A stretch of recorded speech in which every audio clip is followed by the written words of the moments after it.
تو ایک اور چیز سے ہم تنگ رہتے ہیں، فلاں آدمی نے ہمارے بارے میں کوئی اچھے خیالات کا اظہار نہیں کیا، دشمن پروپیگنڈا کر رہا ہے ہمارے خلاف، ہمیں بدنام کرتا ہے، سازشیں کر رہا ہے،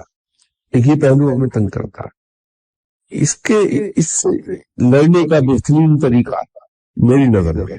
وہ حضرت امام حسن رضی اللہ تعالی عنہ سنت ہے۔ کوفہ پر گورنر، تو لوگوں نے ان سے کہا کہ آج کے زمانے میں حضرت امام حسن رضی اللہ تعالی عنہ سے زیادہ علم کسی کے پاس نہیں۔ تو گورنر کوفہ نے ان سے کہا کہ اس بات کو میں تسلیم نہیں کرتا جب تک کہ اس کو آزما نہ۔ گورنر کوفہ نے ایک قاصد کو بلایا اور حضرت امام حسن رضی اللہ تعالی عنہ کے بارے میں انتہائی نازیبا خیالات کا اظہار کیا اور کہا کہ جو کچھ میں نے تم سے بیان کیا ہے حضرت امام حسن رضی اللہ تعالی عنہ کے بارے میں،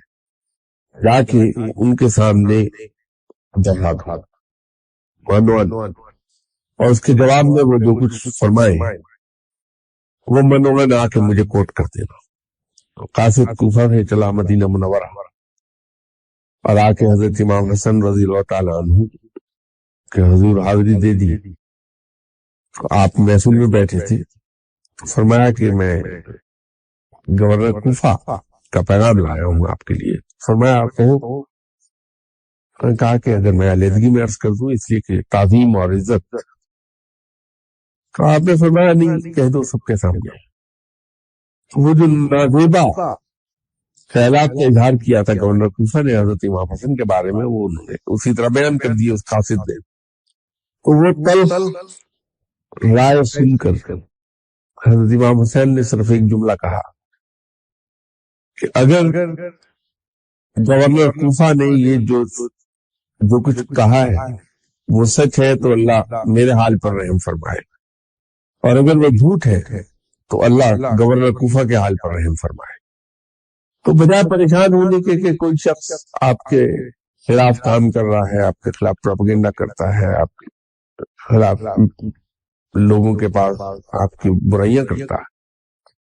تو یہ بہتر نہیں کہ حضرت امام حسن رضی اللہ تعالی عنہ کی سنت پہ عمل کیا جائے گا،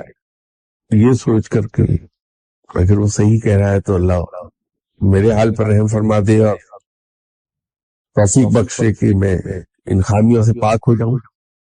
اور اگر وہ غلط کہہ رہا ہے تو کہنے والے کے حال پر اللہ رحم فرمائے کہ اس نے تہمت باندھی ہے تو اللہ اس کے لیے اسے معاف کر دے۔